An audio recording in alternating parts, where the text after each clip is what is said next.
Donc, bienvenue à tous pour cette 14e webconférence du Sommet virtuel du climat sur le thème de la maîtrise locale d'un projet d'énergie renouvelable par la collectivité, outils et retours d'expérience. Je suis Emeline Ivars, coordinatrice de l'Association des professionnels en conseil climat, énergie et environnement et également coordinatrice du Sommet virtuel du climat.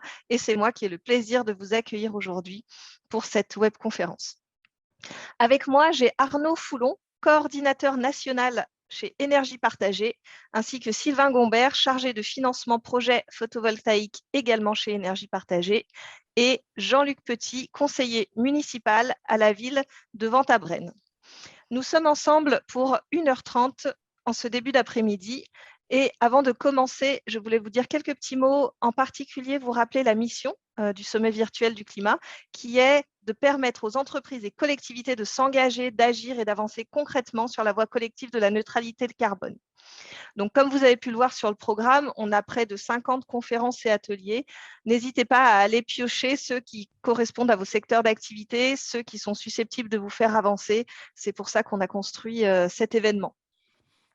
Vous dire également que cet événement est initié et coordonné par l'APCC et qu'il est coporté par l'ADEME, l'association Bilan Carbone et la fédération Sinov.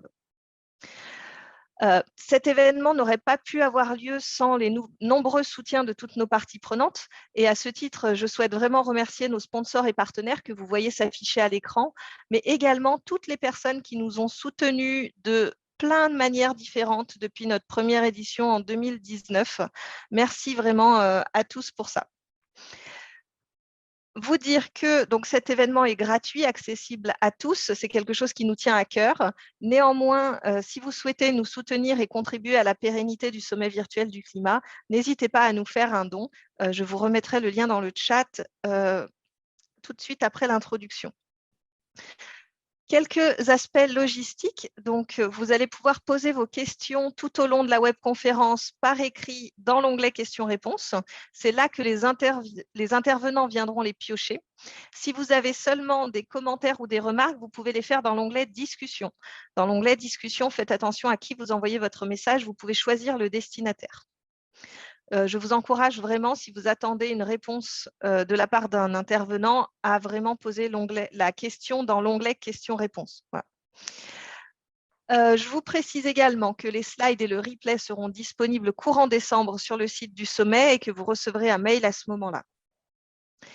Alors, il me semble avoir fait le tour des informations que j'avais à vous transmettre et je vais pouvoir passer la parole à nos intervenants. Actuellement, vous êtes un petit peu moins d'une quarantaine de personnes connectées et c'est encore un peu en train de grimper. Voilà, Arnaud, je vous passe la parole pour la suite. Oui, merci. Bonjour à tous, Arnaud Foulon d'Énergie Partagée. Je vais partager mon écran afin que vous voyez ma présentation.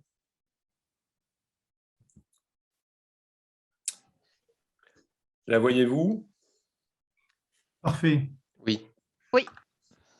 Très bien. Eh bien, donc, bonjour à tous. D'abord, un mot sur Énergie Partagée pour que vous voyez d'où nous parlions. Nous sommes deux là parmi les intervenants à y travailler.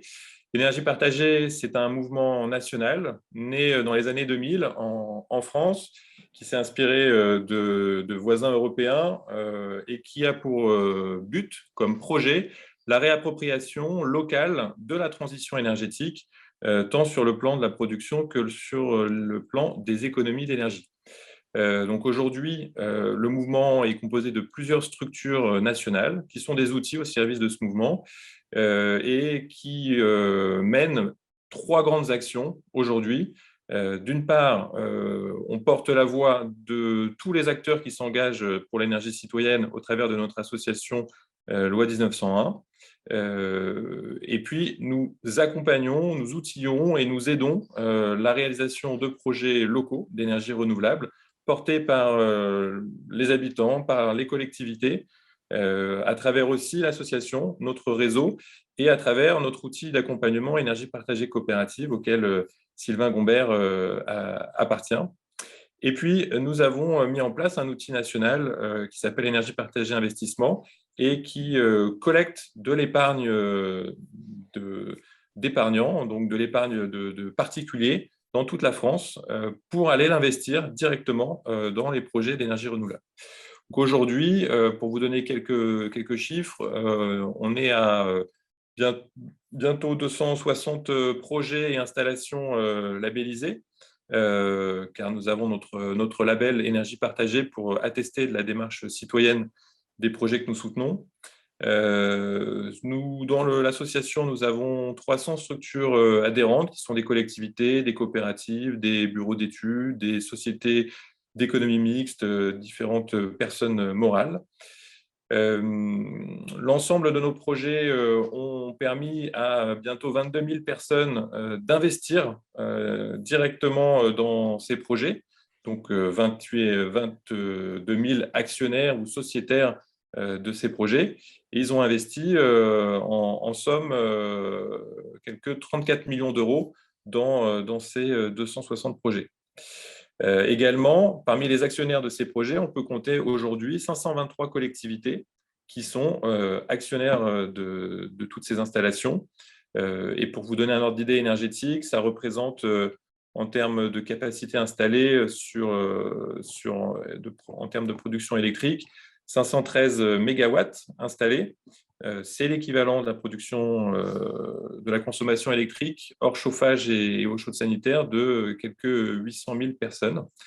Et puis en chaleur, on va dire que ce sont les filières peut-être les moins développées aujourd'hui, mais qui s'amorcent dans notre mouvement. Nous avons 21 mégawatts installés qui produisent de la chaleur en méthanisation ou en bois énergie, soit l'équivalent du chauffage, du besoin de chauffage de 17 000 personnes. Voilà pour la présentation d'énergie partagée, et je vais rentrer maintenant dans le vif de notre sujet. Avant que vous écoutiez le témoignage de M. Petit et de Sylvain Gombert, il est bon qu'on se mette à niveau tous ensemble sur qu'est-ce que c'est le développement d'un projet d'énergie renouvelable, en particulier d'un projet de taille industrielle, et puis qu'est-ce que c'est le co-développement d'un projet de taille industrielle. Alors, vous le voyez, là, on a essayé de résumer le développement d'un projet.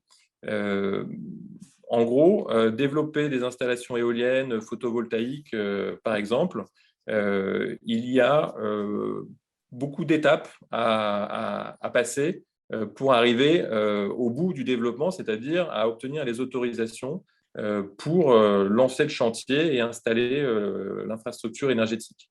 En particulier, sur le plan technique, il faut sécuriser le gisement, le productible, et mener toute une batterie d'études afin d'obtenir les autorisations d'urbanisme préfectoral, et pour ça, constituer des dossiers pleins d'études pour vérifier et mesurer l'impact sur la biodiversité, sur l'environnement local. Et puis, il faut aussi, bien sûr, sécuriser le foncier avant tout, et c'est aussi des démarches locales à mener.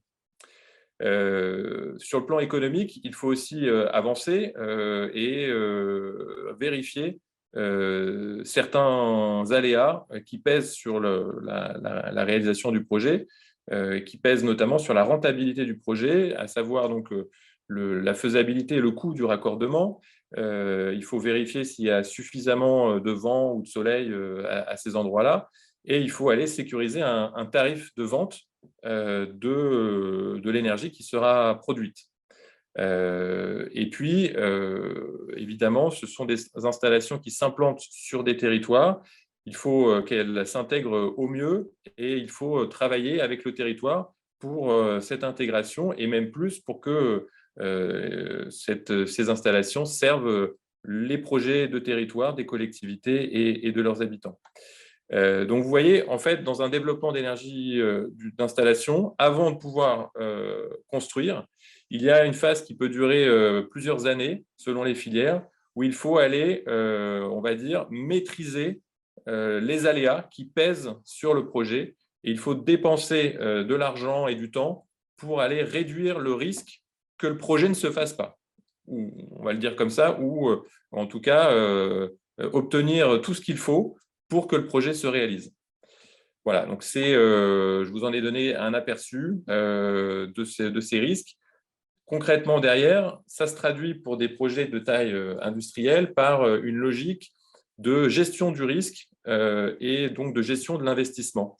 Donc là, vous voyez une frise de vie de gauche à droite d'un projet entre la prospection pour repérer où il y a du gisement et des fonciers disponibles, jusqu'à la fin où on démantèle ou on remplace les installations, en passant donc par le développement, le financement. Donc c'est cette phase assez courte entre la fin du développement et le lancement de la construction.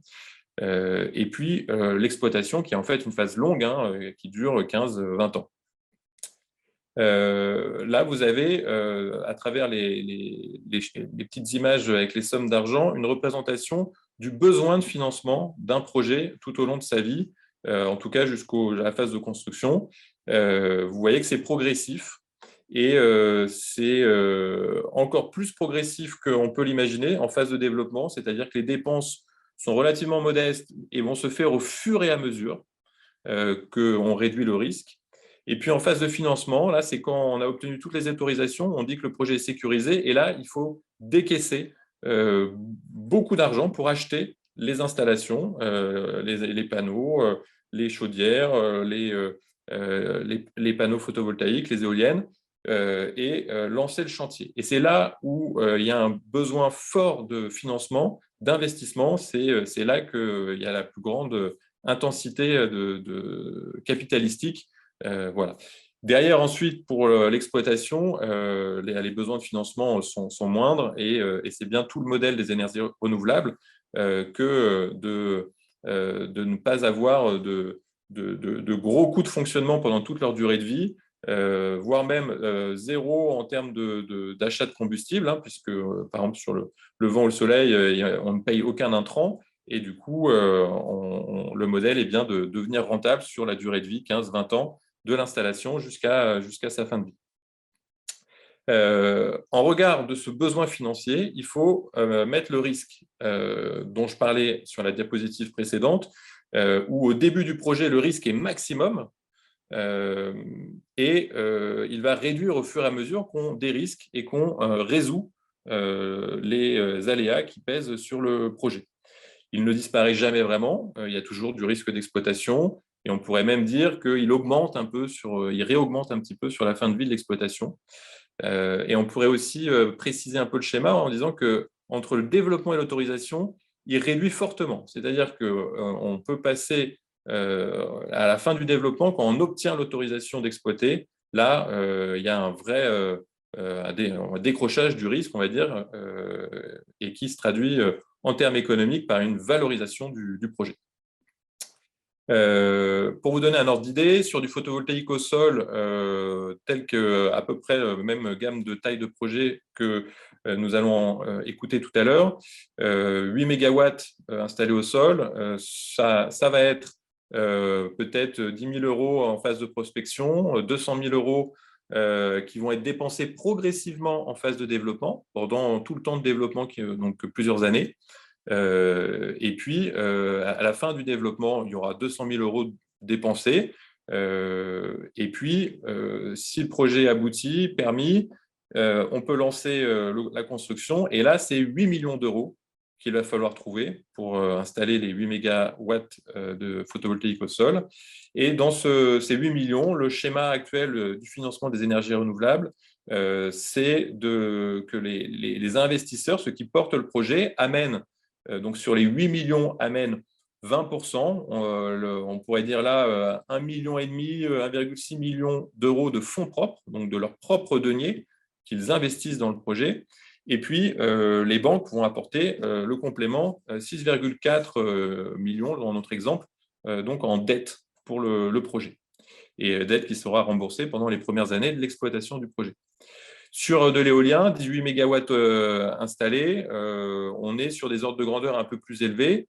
En phase de développement, donc, ce serait plutôt 485 000 €. Puis en CAPEX, 27 donc en investissement, pardon, 27 millions d'euros investis, dont 23 financés par la banque, mais à condition que les investisseurs puissent bien mettre 4 millions d'euros de fonds propres sur la table en investissement.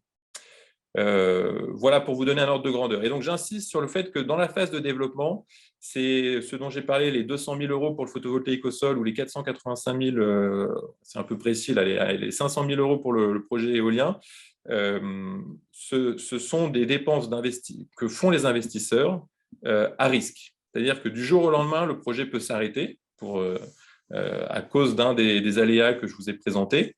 Ils peuvent ne pas obtenir l'autorisation au final, et donc tout ce qui a été dépensé est perdu pour eux.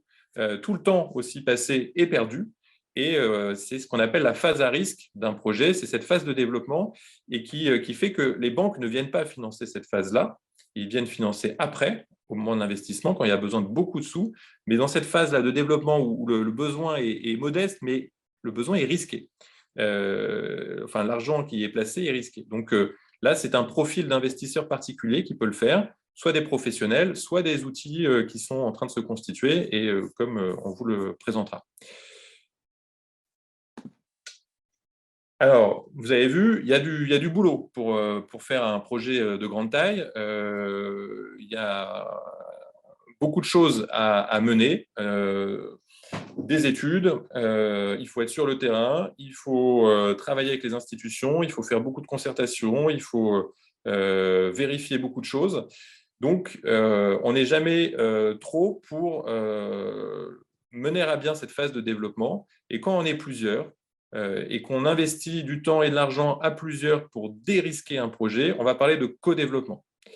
La nuance qu'on peut apporter en plus, c'est que du coup, comme on est plusieurs, tous les acteurs ont un intérêt à ce que le projet sorte, mais tous les acteurs n'ont pas forcément les mêmes stratégies et ont leur propre vie et raison d'être.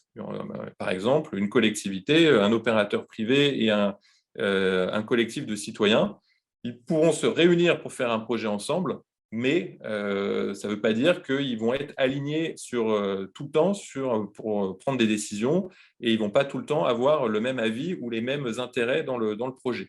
Et donc, ça veut dire qu'il y a besoin de beaucoup de coordination, de discussion et d'alignement entre partenaires.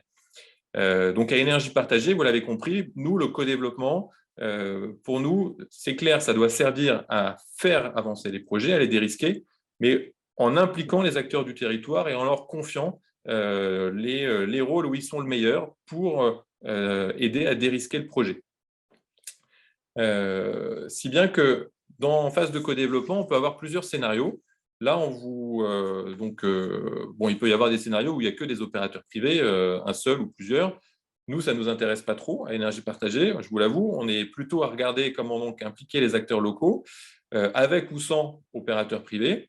Là, par exemple, dans des scénarios où on aurait opérateurs, habitants, associations locales, sous le nom de citoyens, et puis opérateurs publics, ESS, donc des outils qui sont professionnels, mais qui relèvent du champ de la sphère publique ou de l'économie sociale et solidaire. Si on regarde les différents scénarios, on peut voir, par exemple, le scénario A, ça peut être un scénario où l'initiative, vous voyez, en phase de développement, est aux mains du développeur. Donc ces cercles représentent, on va dire, le tour de table en action et en gouvernance d'un projet. Pour simplifier, on va faire gouvernance et action, on va les superposer. Donc c'est le tour de table. Et donc, vous voyez qu'il y a différents scénarios. Premier scénario, plutôt initiative privée. Et puis ensuite, l'opérateur, le développeur va disparaître en phase de construction et d'exploitation, il va sortir. Le deuxième scénario, le scénario J, je l'ai appelé J parce qu'en fait, il y a autant de scénarios qu'il y a de projets, et il n'y a pas de modèle simple en la matière. À chaque fois, ça va dépendre de la spécificité du projet. Mais voilà, un scénario J à l'opérateur et a une place significative pendant toute la vie du projet, et il en est même à l'origine, à l'initiative. Vous voyez, il a une place prépondérante au départ. Et puis un scénario, un autre, un peu différent, serait le scénario W, où l'opérateur n'est pas à la manœuvre, mais il participe utilement pendant toute la phase du projet en capital et donc en gouvernance. Donc, pour vous dire qu'il y a différents cas possibles selon la jeunesse du projet. qu'aujourd'hui, on peut dire que tous les projets sont uniques et qu'il n'y a pas de modèle à imposer. À chaque fois, la composition partenariale va varier.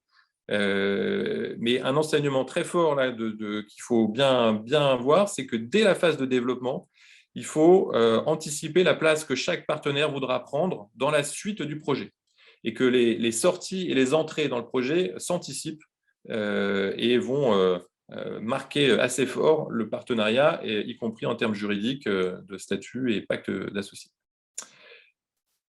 Alors, dans cette diversité de projets, s'il n'y a pas de modèle, il y a au moins une méthode que nous bâtissons dans le mouvement énergie partagée, et puis des outils que nous produisons pour mettre au service des acteurs et faciliter ces co-développements, ces partenariats.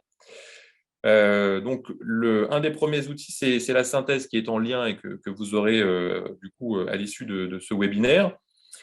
Une synthèse, vous avez là dont les schémas que vous voyez sont extraits. C'est un vrai outil écrit d'une dizaine de pages qui nous sert à accompagner les projets et puis à faire de la pédagogie et également à faire de la formation. Donc, je vous en donne un extrait de cette méthode et de ces outils.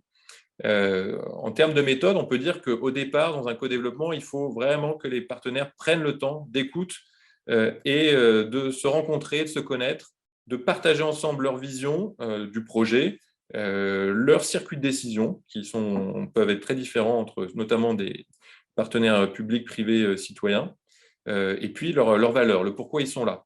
Et il faut vraiment que tout le monde ait une vision claire de la place que chacun souhaite avoir et du rôle qu'il prétend avoir dans le projet. Première étape, indispensable, et une phase d'écoute où il faut prendre ce temps-là. C'est une phase importante pour créer la confiance également. Voilà. Deuxième phase, faire une analyse du projet, tant du point de vue des risques du projet que de la valeur qui va être créée. Et là, il y a une analyse importante de la valeur à faire, car de la valeur, il en est créé pendant toute la vie du projet, en développement, en exploitation et en construction. Et il faut avoir une analyse commune des risques et de la valeur pour pouvoir négocier entre partenaires qui fait quoi et qui prend quoi comme valeur dans le projet. Et puis, troisième étape, très opérationnelle, une fois qu'on est d'accord sur le projet qu'on veut faire tous ensemble, qu'on sait ce que chacun prétend et veut faire, il faut construire finement une répartition des rôles dans une gestion de projet très opérationnelle et très efficace, parce qu'il faut que le co-développement soit efficace et, encore une fois, serve vraiment à faire avancer les projets. Donc, voilà une première méthode. Et aujourd'hui, il y a un écosystème d'acteurs qui s'est développé. Alors, le nôtre a commencé, le mouvement énergie partagée, mais aussi, du coup, celui des collectivités qui ont créé ou créent de plus en plus leurs outils d'investissement régionaux, départementaux, en s'appuyant souvent sur leurs syndicats d'énergie.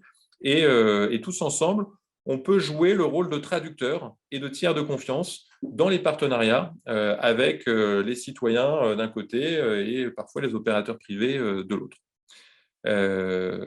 Voilà.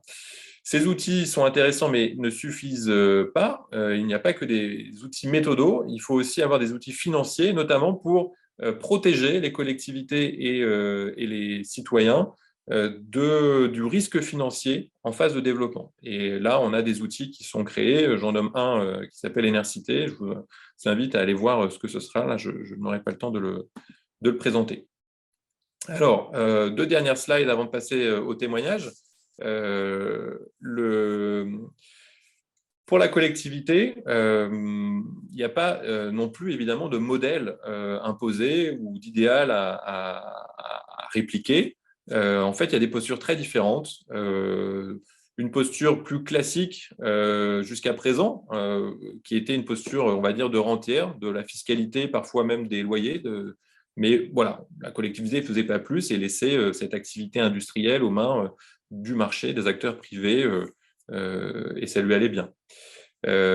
Néanmoins, voyant l'intérêt de faire des projets de territoire avec l'énergie renouvelable, de s'impliquer dedans pour aussi maximiser les retombées économiques, les collectivités peuvent faciliter et aller plus loin, peuvent devenir partenaires en co-développement, voire parfois sont en maître d'ouvrage et ils font travailler des acteurs privés, mais sous forme de prestations, commandes, de marché public, et gardent la main sur 100% du projet. Voilà, donc, ces postures diffèrent et à chaque fois, cette posture va être le fruit d'un combo entre différents ingrédients du projet politique des élus, de l'appétit au risque de la collectivité, de ses capacités de financement, de ses compétences, des compétences qu'elle veut développer et surtout, j'insiste là-dessus, de sa capacité à bien s'entourer pour avancer dans les projets.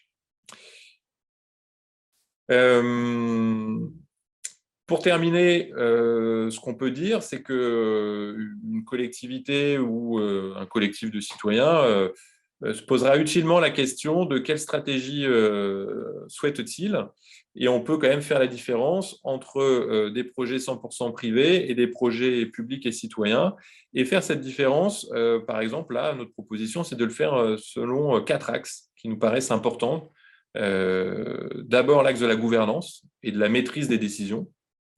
L'axe du financement et donc de l'implication financière, de la prise de risque financière, qui va être très lié aussi au premier axe, à la gouvernance, puisqu'on peut décorréler les deux, mais on sait que concrètement, il faut que ça soit cohérent et équilibré entre la répartition de la gouvernance dans un projet puis la répartition du financement.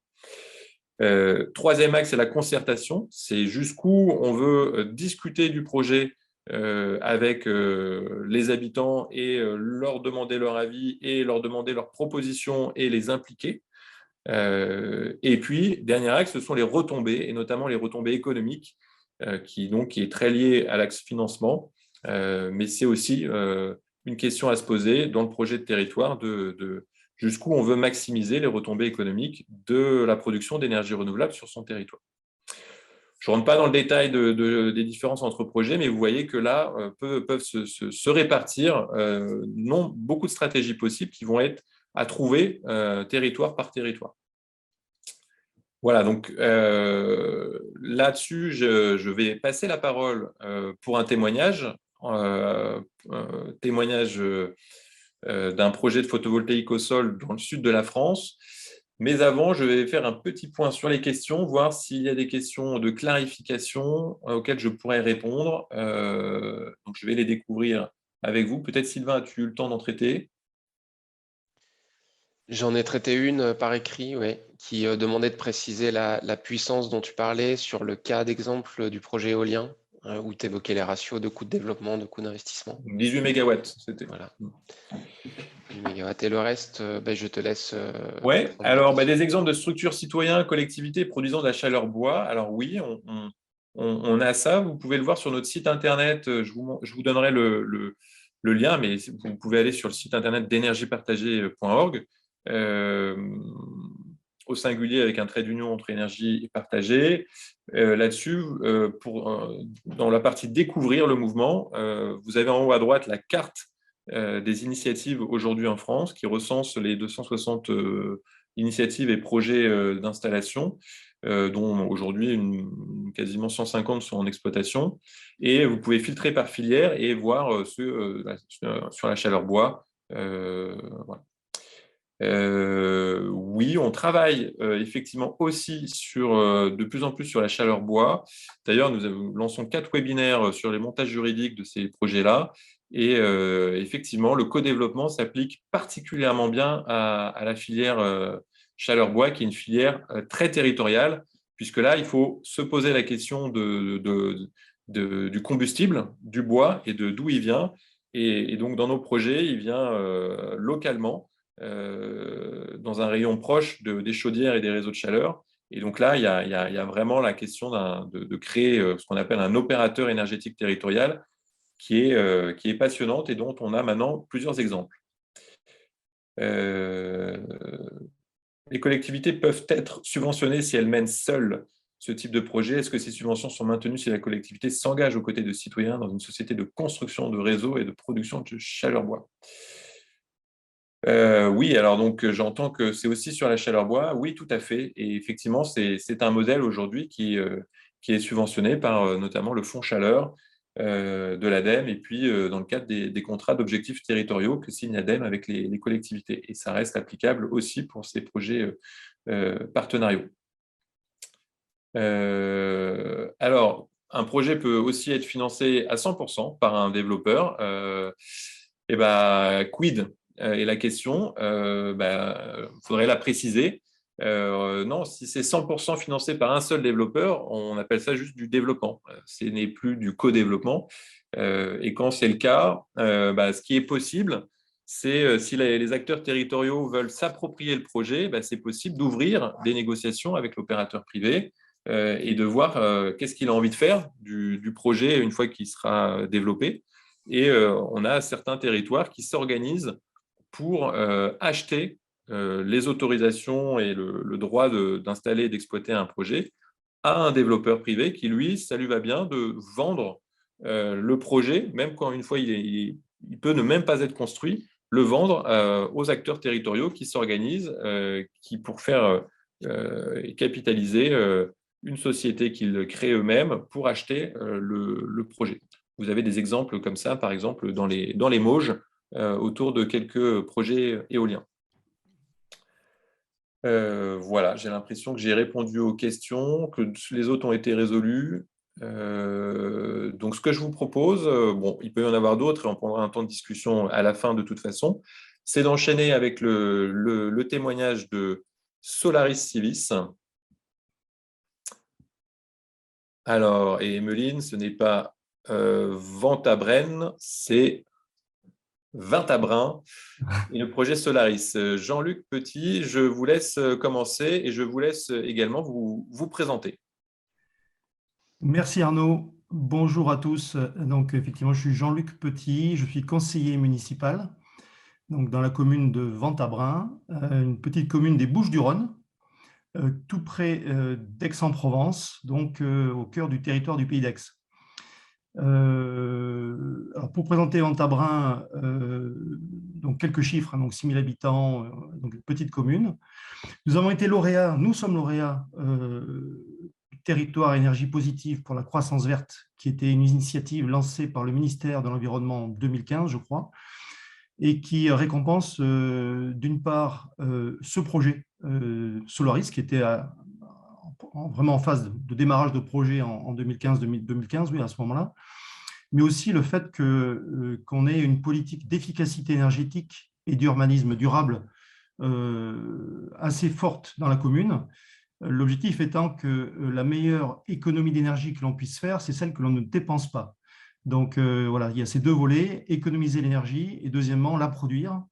Et c'est l'objectif de ce parc photovoltaïque Solaris. Donc vous avez ici quelques chiffres pour présenter à la fois la commune et le parc.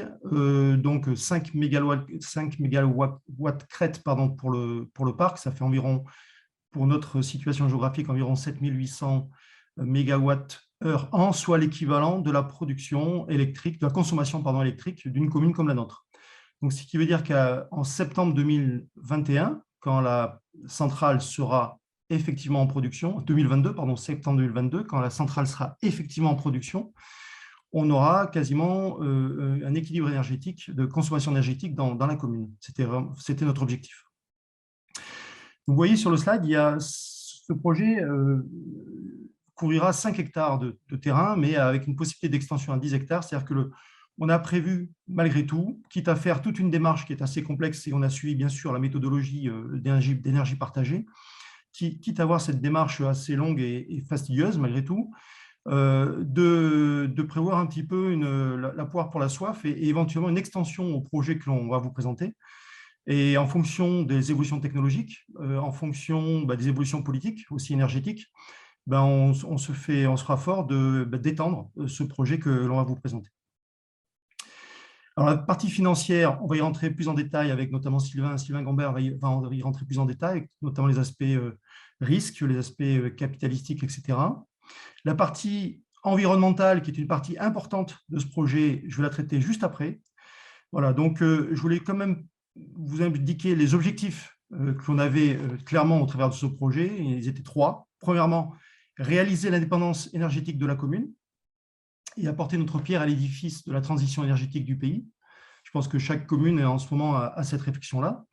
Deuxièmement, ce qui nous faisait saliver, c'était le fait de se dire qu'on allait produire et consommer localement une énergie verte, les électrons allant toujours au plus près de la consommation, au plus près de la consommation la plus proche. Donc, on pourra se targuer d'utiliser notre propre énergie verte en allumant l'électricité chez nous. Et enfin, troisième point, on voulait aussi, c'était un point très important, notamment côté du maire, on voulait impliquer les citoyens dans un projet au service de tous les habitants. Le projet Solaris est un véritable projet citoyen. Donc, la société Solaris Civis, dont vous voyez le logo au bas du slide et qui a été créée pour porter le projet en 2018, incarne selon moi une véritable collaboration vertueuse entre citoyens et municipalités. Et on va rentrer dans le détail. Donc, si on passe au slide suivant pour être plus concret, parce que, alors il y a des photos qui s'affichent, voilà, c'est toujours mieux. Ah, je n'avais pas vu qu'il y avait effectivement peut-être que tu peux appuyer Arnaud sur une ou deux fois sur la présentation, il y a des flèches qui vont s'afficher, ce n'est pas peine d'attendre, voilà. Donc, pour montrer un peu mieux où se situe le projet, et vous voyez que le projet va se situer en fait sur un terrain qui était complètement enclavé et délaissé entre une autoroute A8. L'autoroute A8, pour ceux qui connaissent, c'est celle qui part qui va de Lyon ou de Montpellier vers Nice, en passant par Salon et Aix-en-Provence, donc une très grosse autoroute, 62 000 véhicules jour. On est à 500 mètres de la ligne TGV qui amène Paris et Lyon vers Aix, Marseille ou Nice ou Toulon, donc une ligne TGV très passante. Et on a en plus sur le terrain deux énormes poteaux pour deux antennes de relais de téléphonie mobile. Donc, un terrain qui était assez enclavé et délaissé et sur lequel on va pouvoir positionner notre projet. Alors, juste revenir en arrière, excuse-moi Arnaud, parce que à part l'aspect énergétique, qui est un aspect vertueux de ce projet, bien sûr, il y avait un deuxième aspect très important qui était l'aspect environnemental. Et quand on porte ce genre de projet et qu'on doit déposer tout un tas de documents administratifs et obtenir tout un tas d'autorisations administratives, il y a systématiquement associé à ce type de projet des clauses compensatoires environnementales qui sont assez significatives. Et là, pour vous donner une idée, pour un projet de ce type-là, donc nous, on a posé un projet sur 10 hectares, même si la première phase ne fera que 5 hectares, 5 hectares qui correspond encore une fois à la neutralité énergétique de notre commune. Ce projet de 10 hectares signifie que l'on va devoir mettre en place d'une gestion écologique sur une parcelle qui fait presque 50 hectares. Donc, on a dû travailler avec l'Office national de la biodiversité, avec la préfecture bien sûr, l'Office national des forêts, etc., pour mettre en place une vraie gestion écologique sur 50 hectares et donc rendre des parcelles qui étaient en friche et relativement délaissées à la nature. Donc ça, c'est un point important. Deuxième aspect, dernier aspect sur ce slide, c'est qu'on a dû aussi travailler avec la Chambre d'agriculture. Il faut savoir que suite à un énorme incendie qu'il y avait eu dans les années 86, on avait planté plus de 600 oliviers sur ces parcelles, mais ces oliviers étaient assez moribonds du fait de la pollution liée à l'autoroute.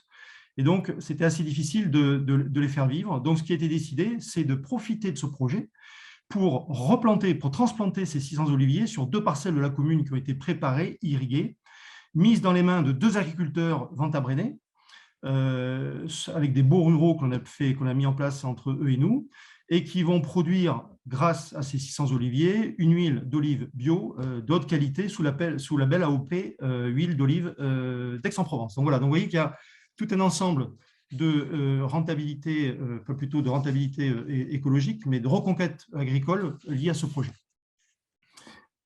Alors, les grandes dates liées à ce projet, ça prend quelques années. Donc, j'ai quand même commencé en 2008-2010, juste pour expliquer qu'à cette époque-là, et je pense que beaucoup autour de votre salle virtuelle s'en rappellent, il y avait énormément de démarches d'opérateurs solaires, d'opérateurs privés dans le solaire qui faisaient la recherche de terrain, de foncier, et qui tapaient à la porte de toutes les communes pour implanter des parcs photovoltaïques.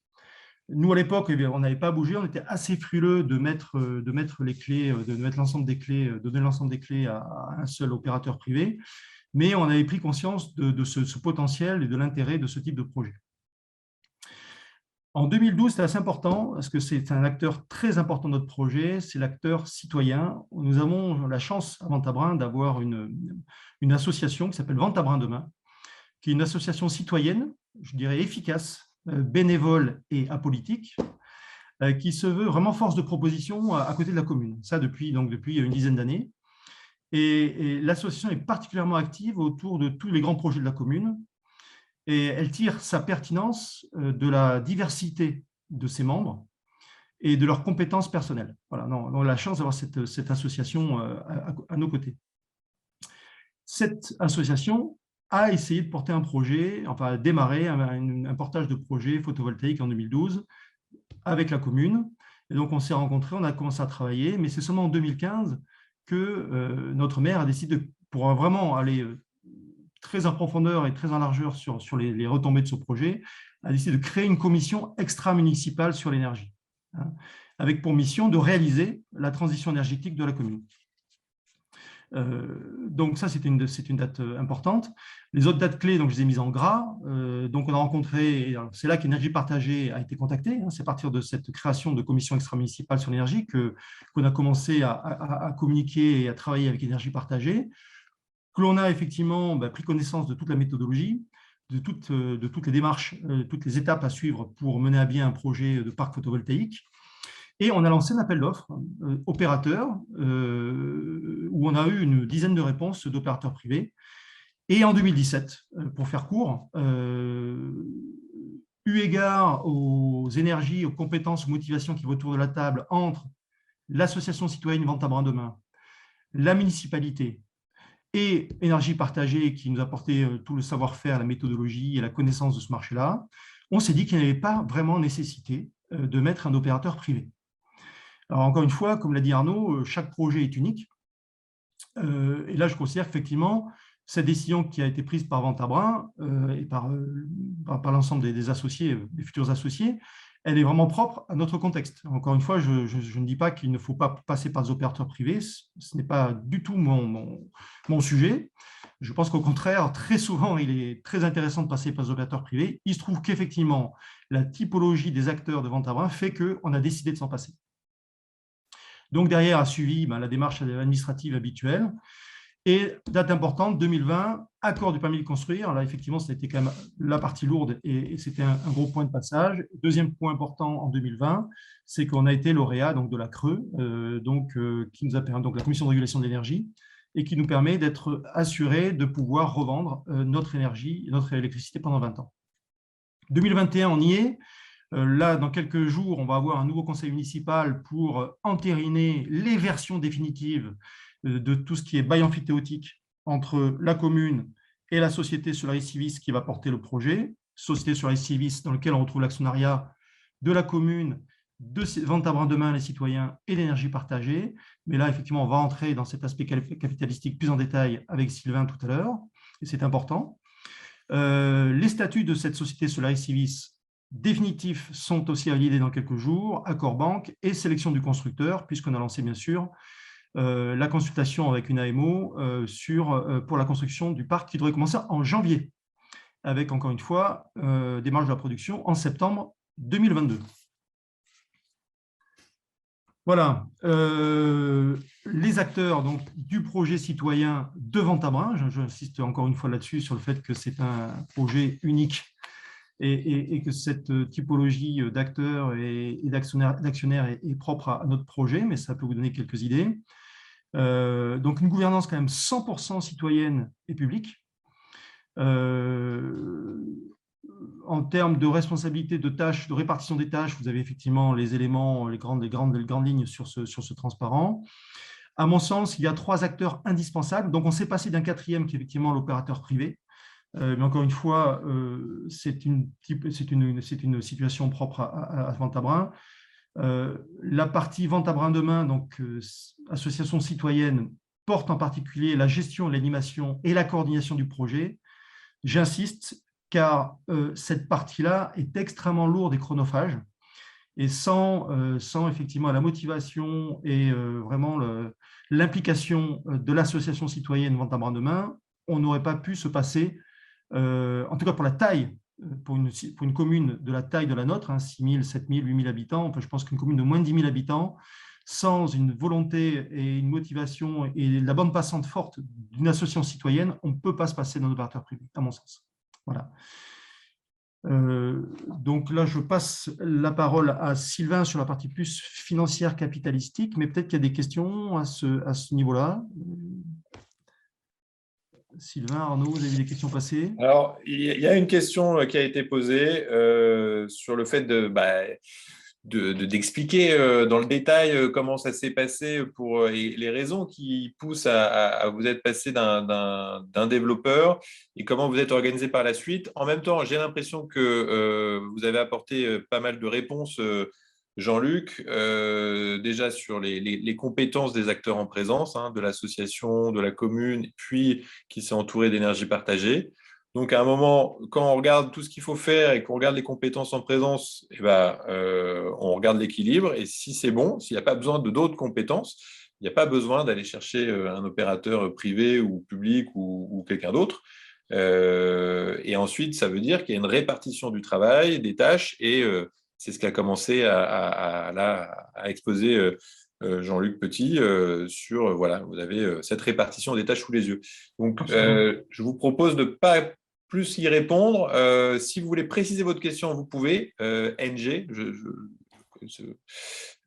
et je vous propose de laisser Sylvain enchaîner. Je vois que l'heure avance et n'hésitez pas à préciser du coup votre question. Merci Jean-Luc. Sylvain, je te laisse enchaîner. Oui, eh ben, j'y reviendrai peut-être un petit peu après sur le partage des rôles de chacun, comment ça s'est déroulé, et du coup aussi pourquoi, comment les acteurs se sont organisés pour se passer efficacement d'un développeur et que ça fonctionne quand même. Mais avant ça, du coup, donc Jean-Luc a bien exposé le contexte, le fonctionnement de l'organisation de ce développement de projet sans opérateur privé, mais du coup, orienté et mise en œuvre par la commune, par les citoyens et par énergie partagée. Donc la traduction capitalistique, vous la voyez là au travers de 3 schémas qu'on a repris en suivant les étapes de déroulement d'un projet qu'Arnaud a présenté en introduction. C'est-à-dire que l'évolution du capital de Solaris Civis et son organisation, elle est aussi liée à la vie du projet et elle bouge en fonction de l'état d'avancement du projet. Donc là, on a matérialisé 3 phases. On a omis la phase d'émergence qui avait été présentée par Arnaud en introduction, donc celle qui vient encore avant la phase de développement, parce que simplement, à l'émergence, on va vraiment avoir toute cette logique de on a le projet, on a sa genèse, on a la volonté de faire. Là, la commune avait lancé un appel à projet pour retenir un opérateur. Finalement, ils n'en ont pas retenu. Et donc, toute cette démarche-là d'émergence, elle n'est pas encore à ce stade matérialisée par la création d'une société qu'on vient capitaliser. Donc, les cercles là qu'on évoque, finalement, en phase d'émergence, ils n'ont pas lieu d'être. On est plutôt aussi dans la recherche d'un partenariat qu'on va mettre en œuvre et qu'on va ensuite matérialiser par la création d'une société. Donc, à partir de la phase de développement. Donc, c'est ce que vous voyez sur le premier cercle. En fait, au démarrage, dès la création donc, de Solaris Civis en 2018, et ben, en fait, on avait déjà les acteurs, donc la commune de Vintabrin, les citoyens et l'association Vintabrin Demain, ainsi qu'Énergie Partagée Investissement, qui se sont mis autour de la table pour créer la société, mettre le capital social dans cette société de projet pour lancer l'activité. Et en fait, ce sont ces mêmes acteurs qui s'inscrivent dans la durée. Donc, on n'est pas tout à fait dans un schéma. Alors, vous avez vu tout à l'heure plusieurs cercles, plusieurs schémas, plusieurs scénarios. Il y a autant de scénarios que de projets, encore une fois. Hein. Donc là, on est vraiment dans une logique où les acteurs d'origine sont ceux qui vont également rester sur le long terme, sur le très long terme même, puisque c'est un projet qu'on va exploiter pendant 30 ans. Donc, ça facilite un peu la logique de comment on travaille ensemble. Finalement, il y a une convergence d'intérêts entre les acteurs, puisqu'on est tous et on a tous pour volonté de rester sur le très long terme, et on n'a pas l'un d'entre nous qui va, par exemple, avoir envie de participer au développement, et puis ensuite, éventuellement, de revendre ses parts, de revendre ses participations, et du coup, de ne pas rester sur le long terme. Donc là, qui va chercher un acteur qui chercherait plutôt à valoriser le risque qu'il a pris en phase de développement, quelque part, pas au détriment, mais en tout cas en déséquilibre par rapport à un acteur qui aurait aussi participé au développement, mais qui resterait sur le long terme et qui aurait donc une attente d'avoir une rentabilité, quelque chose de plus patient. Donc cette forme d'asymétrie qui se gère tout à fait un projet par projet et qui se discute, là on n'a pas eu à le discuter sur ce projet-là, puisqu'on était tous dans la même logique dès le départ. Donc ça, c'est important à avoir en tête dans la définition du partenariat qu'on a mis en place initialement. Donc, vous avez finalement, dès la phase de développement, énergie partagée, investissement à 29%, la commune de Vintabren à 38%, et puis les citoyens et l'association à 33%. Donc, ces acteurs-là ont constitué à la création de la société et ont mis en place et ont mis sur la table le capital social pour lancer l'activité. Et ensuite, ce qu'il faut comprendre, c'est que là aussi, pour faire écho à ce que disait Arnaud en introduction, en phase de développement, le montant à financer pour la réalisation des études, il est plus ou moins important. En tout cas, il est là, sur ce projet, il était de l'ordre de 200 000 euros. Donc quand même relativement important, rien à voir avec ce qu'on aura ensuite en phase de construction, j'y reviendrai. Par contre, ces 200 000 euros-là ont été mis par les acteurs à risque, c'est-à-dire c'est vraiment une forme de capital risque où potentiellement, si le projet n'avait pas obtenu ces autorisations, permis de construire et un tarif d'achat pour revendre l'électricité, ces 200 000 euros, en tout cas la majeure partie, auraient pu être perdus. Ces 200 000 euros-là ont été mis principalement par la commune de Vintabren et par l'association Vintabren Demain en termes de temps passé. Donc ça, cet argent-là, a été mis par la commune et l'association. Ça correspond notamment à des bureaux, des prestations de bureaux d'études externes, architectes, des bureaux d'études environnementalistes, des bureaux d'études paysagers, des bureaux d'études qui nous ont aidés à compiler, à rédiger le dossier d'études d'impact pour ensuite obtenir le permis de construire et d'exploiter. C'est également des études liées au raccordement qu'on a mené, comment raccorder électriquement parlant la centrale, et puis des études liées à la construction du modèle économique et de la viabilité du projet pour pouvoir proposer un tarif d'achat en appel d'offres creux. Il faut peut-être remettre en contexte que cette société-là, elle fonctionne parce que pendant 20 ans, on aura la possibilité de vendre notre énergie à un tarif d'achat défini et qui est stable dans la durée, en tout cas qui nous est garanti dans la durée. Et cette possibilité qui nous est offerte, elle nous est offerte car on a candidaté à un appel d'offres, une mise en concurrence à l'échelle nationale organisée par la Commission de régulation de l'énergie qui attribue, lorsque les projets sont lauréats, un tarif d'achat garanti sur 20 ans. Donc du coup, ce mécanisme de candidater à un appel d'offres, ça demande là aussi du temps, des études et le fait de pouvoir constituer la réponse, et du coup un risque financier de temps passé qui a été également porté par les citoyens et l'association notamment. Donc tout ce développement-là, mené par les trois acteurs, jusqu'à l'obtention des autorisations, est environ de 200 000 euros, principalement porté, encore une fois, par la commune, l'association, et de l'ingénierie et du temps passé par les citoyens pour assurer la gestion de ce projet. Et donc pour revenir à la question qui avait été posée, comment s'est passé d'opérateur? Finalement, avec un opérateur privé, le fonctionnement du point de vue du développeur, il est assuré parce qu'on fait les citoyens dans notre cas. C'est-à-dire que cette gestion de projet, cette capacité à gérer les études, les bureaux d'études externes, à compiler les éléments reçus par les bureaux d'études, finalement, toute cette thématique de gestion de projet, de pilotage et de coordination pour dérisquer pas à pas le projet, dans notre cas, a été portée par les citoyens ce qui, dans un projet plus classique, ou en tout cas même en co-développement avec un opérateur privé, est naturellement plus porté par l'opérateur privé sur ces tâches-là. Sylvain, je t'interromps à cet endroit parce qu'il y a une question de Jean Estin sur du coup la part en capital de l'association locale qu'il a calculé parce que les chiffres que tu as donnés, 33% de 200 000 euros, ça fait 66 000 euros. Comment une asso locale peut apporter ça? Du coup, c'est peut-être le bon moment pour dire comment ça s'est traduit, cette participation à cette hauteur-là pour eux. Comment ça a été possible? Est-ce que c'est par le temps qu'ils y ont passé? Alors, c'est principalement via des prestations externes aussi. Donc, en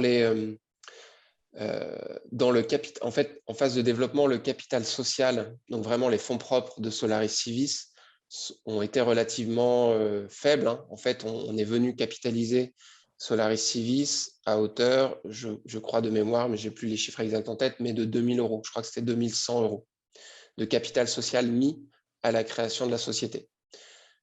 Donc, la répartition de ces 2 100 euros entre énergie partagée, la commune, l'association et les citoyens, elle s'est faite au prorata des chiffres que vous voyez là, 29%, 38% et 33%. Et ensuite, la majeure partie du financement, au-delà de ces 2 100 euros, qui ne représentent pas finalement grand-chose, ce sont des frais externes. Donc, je le disais, principalement de bureaux d'études ou de prestations externes en tout cas. Et ce montant-là a été financé par la commune, mais aussi par l'association, qui a réellement du coup payé certaines factures de prestations. Donc, on est vraiment sur cette logique de non pas de valoriser le temps passé par l'association, mais vraiment d'avoir participé au financement du projet. Très bien, merci. Alors ensuite, pour avancer sur cette phase de construction qui est là aussi un enjeu fort, parce que c'est vrai que les risques diminuent fortement lorsque le projet obtient l'ensemble de ses autorisations. En revanche, le fait d'avoir les autorisations de construire la centrale et de pouvoir vendre son électricité et de pouvoir raccorder la centrale ne dérisque pas complètement le projet. Il y a un risque encore entre la phase de fin de développement et la mise en service du projet, un risque de construction assez fort, d'avoir finalement une centrale qui, parce que les coûts de construction sont trop élevés, et on le voit notamment énormément en ce moment avec le coût des matériaux qui augmente fortement, on peut avoir également des aléas de chantier. Alors, en général, les aléas de chantier, ça se traduit surtout en délai, en planning qui glisse. Mais en tout cas, en phase de construction, on va avoir un montant à financer beaucoup plus élevé qu'en phase de développement. Donc, sur ce type de projet, il y a environ 4,6 millions d'euros à collecter pour financer le projet. La majeure partie de ces 4,6 millions d'euros sont mobilisés auprès d'une banque. Néanmoins, il reste quand même environ 500 000 euros à apporter par les actionnaires pour lancer la construction du projet. Et le temps que la banque arrive, au-delà de ces 500 000 euros, il y a d'autres frais financiers à anticiper et apporter par les actionnaires. Donc, avant que la banque puisse nous amener les 4 millions d'euros, grosso modo, pour lancer le chantier, en fait, les actionnaires, au-delà des 500 000 euros, vont aussi devoir apporter des cautions, notamment la caution qui nous sécurise le fait de pouvoir raccorder notre centrale au réseau électrique, des cautions versées à la Commission de régulation de l'énergie pour sécuriser le fait que oui, on va bien mettre en service une centrale. Donc là, on parle de plusieurs dizaines de milliers d'euros. Ça se compte plutôt en centaines de milliers d'euros en réalité. Commencer également à payer les premiers acomptes des constructeurs de la centrale. Tout ça, c'est des choses que la banque ne va pas facilement pouvoir nous payer. Alors, à terme, ils le feront, mais il y a une phase tampon en phase de construction où ce sont les associés qui prennent ce risque-là financier.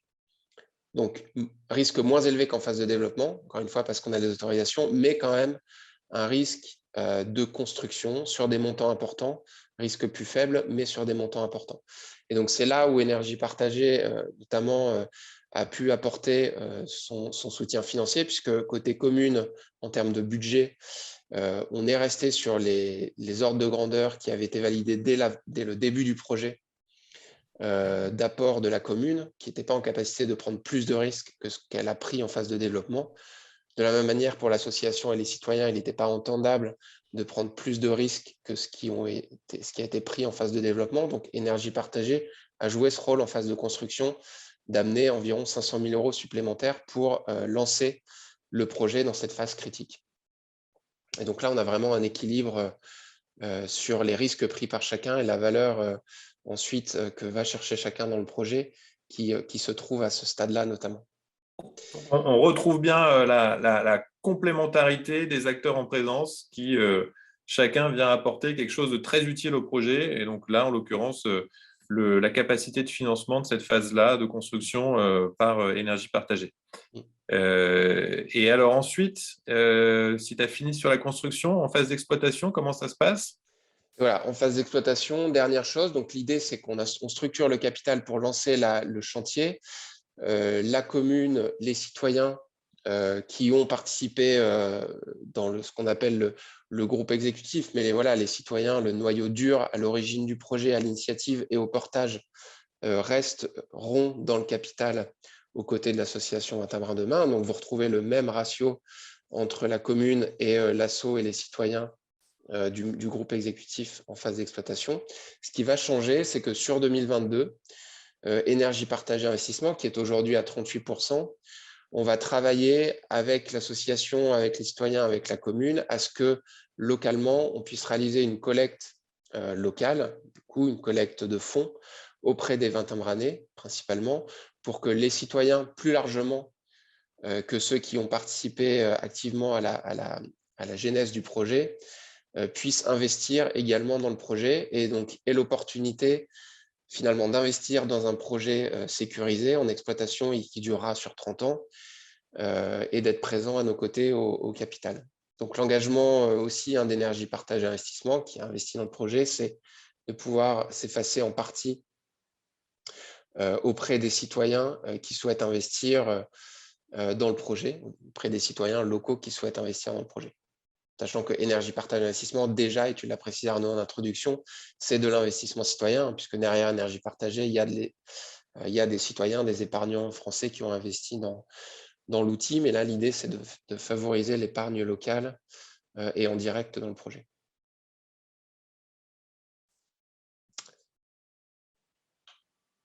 Et donc, si tu passes à la dernière slide, alors là, qui illustre ce que j'ai déjà évoqué à l'oral, mais la complémentarité et ce qu'apporte finalement chacun des acteurs dans le projet. Donc, on vient l'illustrer sur quelques exemples ici, mais on pourrait les multiplier.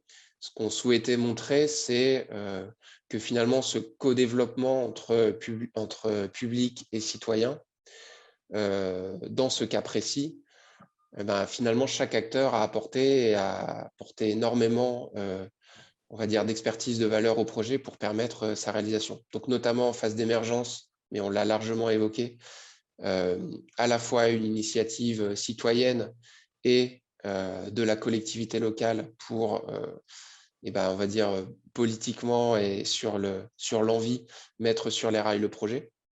Un engagement fort de la commune de nous aider à financer les études de développement pour permettre la réalisation du projet, un engagement fort des citoyens pour porter le projet et le réaliser, avec une volonté de long terme où l'objectif pour les actionnaires qui est partagé, c'est de chercher finalement à rentabiliser l'investissement qu'on a tous dans le projet en phase d'exploitation en visant une rentabilité autour de 7% sur 20 ans. Donc là, ce sont les objectifs qu'en tant qu'actionnaire, on se partage collectivement. La commune, en plus de cette rentabilité d'actionnaire, évidemment, aura les revenus liés au loyer et celles liées à la fiscalité, mais qui sont, on va dire, classiques à un projet d'énergie renouvelable, même s'il avait été porté de manière classique.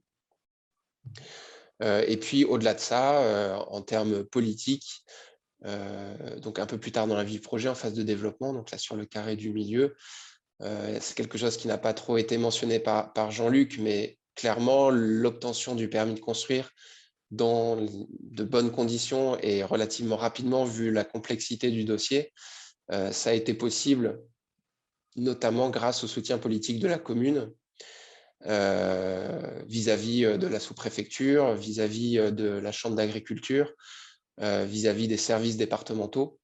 Donc, au-delà du portage des citoyens et de leur abnégation à porter le dossier, là, le soutien politique de la commune a été très précieux. Et dans un projet classique, peut-être ce soutien aurait été moindre. En tout cas, là, on l'a eu de manière très forte et ça nous a fortement aidé sur le dossier. Voilà, et j'ai évoqué les derniers points, mais encore une fois, les citoyens, c'est eux qui ont porté la réalisation du projet, y compris sur cette phase clé d'obtention d'un tarif auprès de la Commission de régulation de l'énergie. Donc ça, c'est une phase du projet critique qui a eu lieu pendant la fin de développement, donc fin 2020, début 2021, qui se sont fait appuyer par un bureau d'études externe. Donc ça fait partie des frais externes qu'on évoquait tout à l'heure dans le budget de développement. Et puis, sur la phase de construction, là, plutôt un apport d'énergie partagée, un soutien pour permettre la réalisation dans de bonnes conditions. Donc, le projet n'est pas fini. Donc, si tu passes sur la dernière slide, là, on est vraiment en phase critique en ce moment pour finaliser la sélection d'un opérateur qui construira la centrale. Construction qui devrait démarrer en janvier 2022. Pour réaliser les premières opérations, notamment de terrassement du terrain. L'idée, c'est d'avoir un chantier qui s'étend sur ce début d'année 2022 jusqu'à l'été 2022, septembre 2022, pour viser une mise en service à la rentrée. Et sur cette première année 2022, sur cette première partie d'année 2022, une phase clé qui est celle de la mobilisation citoyenne et de la collecte d'épargne citoyenne pour co-investir avec nous dans le projet. Donc voilà les étapes qui nous attendent et on l'espère avoir du coup un projet mis en service et fonctionnel au prochain sommet virtuel du climat. Donc dans un an, normalement, on aura les premiers électrons qui injecteront sur le réseau. Merci beaucoup Sylvain. Comme il reste 10 minutes, sans transition, j'enchaîne avec les questions qui ont été posées. Il y en a celle de Nadège Godefroy, j'y reviendrai à la fin, sur les moyens de faire émerger localement des initiatives citoyennes comme celle-ci. On va rester d'abord sur le plan un peu technique et financier. Deux questions qui tournent autour de la commune. Autour de est-ce que la commune ou l'association ont obtenu des subventions publiques qui leur ont permis d'investir ou d'apporter ces apports financiers, ou est-ce que c'était des fonds propres à l'une comme à l'autre? Sylvain, corrige-moi si je me trompe, mais les 160 000 € de la commune sont sur fonds propres. Je ne crois pas qu'il y ait eu de subvention extérieure sur ces 160 000 €. Oui. Bon, par contre, c'est effectivement 160 000 € comme l'a présenté Sylvain qui étaient à risque. Vu de ma fenêtre aujourd'hui, ils le sont beaucoup moins, évidemment, mais au départ, c'était un risque pris par la commune. Par contre, pour 160 000 € mise de départ pour la commune, vous voyez qu'on devient actionnaire à 40% d'un parc photovoltaïque de 5 hectares. Plus on a nettoyé, entre guillemets, on va nettoyer 50 hectares de surface écologique et agricole sur la commune. Plus on va avoir une participation citoyenne de l'ordre de 40%, on l'espère, entre l'association Venta Brandemain et les Venta Brenay qui vont s'associer à ce projet, donc qui vont avoir une rentabilité en ROI sur le projet, plus les loyers, plus les taxes, etc. Donc, le risque était quand même très calculé pour la commune. Et la rentabilité très bonne. Et sur l'association, pas non plus de subvention perçue de leur part? Non. Non, sur la partie capitalistique, enfin sur les parts qui ont été données à l'association, il faut voir une chose, c'est qu'il y a d'une part les associés qui ont mis un peu de leur poche, clairement. Hein. C'est-à-dire que non seulement ils ont mis du temps, beaucoup d'énergie, énormément de temps et d'énergie, comme l'a souligné Sylvain et moi aussi, sur ce projet, mais ils ont mis aussi une participation financière personnelle, parce qu'ils croient vraiment à ce projet, ils sont vraiment très investis dans ce projet. Et ce qui se passe, c'est qu'il va y avoir, dans ces parts d'actions qui ont été présentées par Sylvain, un geste qui a été accepté par les coactionnaires, qui est voilà, de donner quelques actions supplémentaires à l'association qui a vraiment beaucoup travaillé, quoi. Ce qui explique peut-être la question qui a été posée à un moment donné pour dire mais comment ça se fait qu'une commune qu'une association ait pu donner 50, 60, 80 000 euros. Ils ont mis quand même une partie de leur denier personnel. Mais en plus, on a fait un geste par rapport aux créateurs d'entreprises et aux porteurs de projets. Et ça, c'était de volonté de la commune pour remercier effectivement, parce que le travail était quand même assez colossal mené par les citoyens.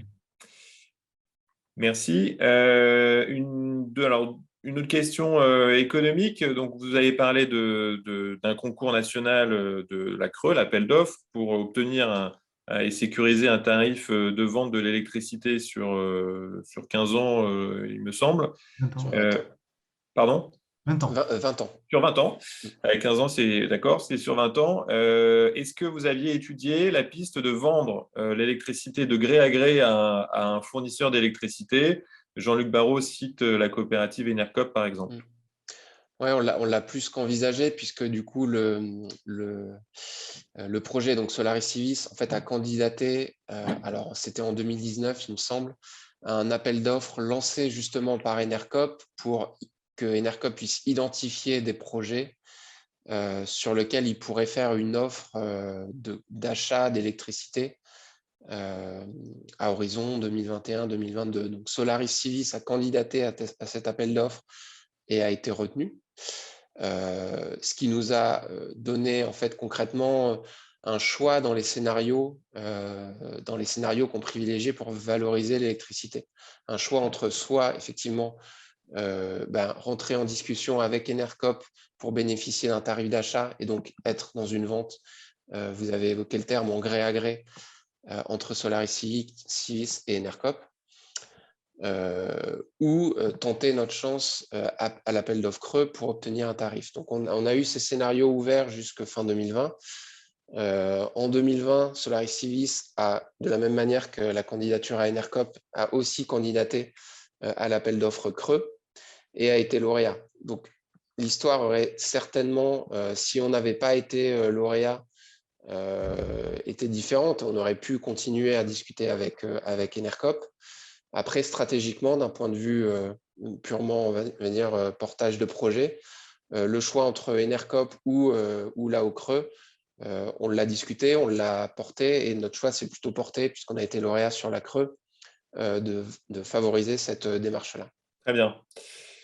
Et puis, donc, il nous reste 2 minutes. Donc là, juste le temps pour moi de répondre aux dernières questions qui se sont posées. Est-ce que c'est possible que ce genre de projet se fasse avec un autre acteur que la collectivité, comme un organisme de recherche qui peut aussi avoir ses propres bâtiments et serres? Donc, bon, un organisme de recherche, il y a plusieurs statuts possibles. Globalement, oui, c'est possible, mais il faut toujours bien regarder quel est le statut de l'organisme public dont on parle, et puis de qui il dépend, de sa tutelle s'il en a, et surtout de qui est propriétaire du foncier, parce que c'est clé dans une installation, surtout si elle est en toiture ou au sol. Voilà, donc oui, c'est possible. Il y a des projets qui se font avec des hôpitaux, avec des universités, donc pourquoi pas avec l'INRAE, votre organisme de recherche, Monsieur Descrimes. Et puis, il y avait une autre question sur une association comme celle-ci, 20 à brin de main. On comprend qu'elle ne pousse pas partout comme ça spontanément. Néanmoins, comment on peut aider, faciliter à ce que ce genre d'initiative se reproduise et à créer ce type d'association? C'est justement la vocation d'énergie partagée, d'avoir différents outils, dont l'association, dont des réseaux régionaux, Je vous invite à aller les voir. Vous êtes aujourd'hui tous sur vos territoires où il y a un réseau régional de l'énergie citoyenne qui vient et peut venir à votre demande sensibiliser vous, autour de vous, les acteurs, vos interlocuteurs, faire de la pédagogie sur ces modèles et puis apporter de la méthodo, apporter des outils, vous former et si les compétences ne sont pas toutes là, les apporter soit en vous les transférant, ces compétences, par de la formation, soit en vous aidant à bien vous entourer et en allant trouver des bons partenaires qui ont à cœur l'intérêt du territoire et du projet et pas seulement une rentabilité financière. Donc voilà, c'est vraiment l'objet d'énergie partagée. Je vous invite à aller voir donc, sur le site d'énergie partagée, dans la rubrique « Monter un projet », vous aurez en haut à droite la carte des réseaux régionaux et vous pouvez retrouver vos interlocuteurs pour avancer dans vos projets. Voilà, en conclusion, juste pour vous dire que moi, déjà merci Jean-Luc Petit et Sylvain Gombert d'avoir témoigné. Par ce témoignage, on voit bien que d'une part, c'est important d'avoir la maîtrise locale d'un projet parce que ça permet de faire des projets exemplaires, des projets qui sont en lien avec le territoire, avec le projet agricole, avec le projet de développement local. On sent que pour la collectivité et l'association, ce projet a permis d'atteindre plusieurs objectifs en même temps. Et c'est bien l'intérêt de faire des projets citoyens d'énergie renouvelable. On voit aussi que ce projet, peut-être s'il avait été porté par un opérateur privé, il n'aurait pas abouti, tellement il y avait de difficultés, d'obstacles, et qu'on voit bien là le travail de la commune, le travail de l'association, le travail d'énergie partagée pour le faire aboutir. Et le faire aboutir par une vraie complémentarité entre eux. Voilà. Et oui, il y a un grand savoir-faire pour faire aboutir des projets de grande taille d'énergie renouvelable, mais en s'organisant bien, en se répartissant les compétences et en se mettant d'accord, voilà, des groupes d'acteurs locaux, territoriaux et d'aides professionnelles peuvent les réaliser. Voilà. Je m'arrêterai là et je vous passe la parole, Emeline. Un mot juste, excuse-moi Arnaud, mais pour nos interlocuteurs autour de la table virtuelle, quand vous passerez d'ici quelques mois sur l'autoroute A8, pensez bien à regarder à droite ou à gauche si vous voyez notre parc photovoltaïque qui est bien sorti de terre. Voilà. On vous le souhaite. Merci beaucoup, merci infiniment donc pour vos présentations et pour ces partages, pour ces témoignages. Également, merci à vous participants d'avoir assisté à ce contenu. J'espère qu'il a pu vous aider et qu'on va pouvoir voir fleurir un peu partout des projets similaires. C'est le mieux qu'on puisse souhaiter.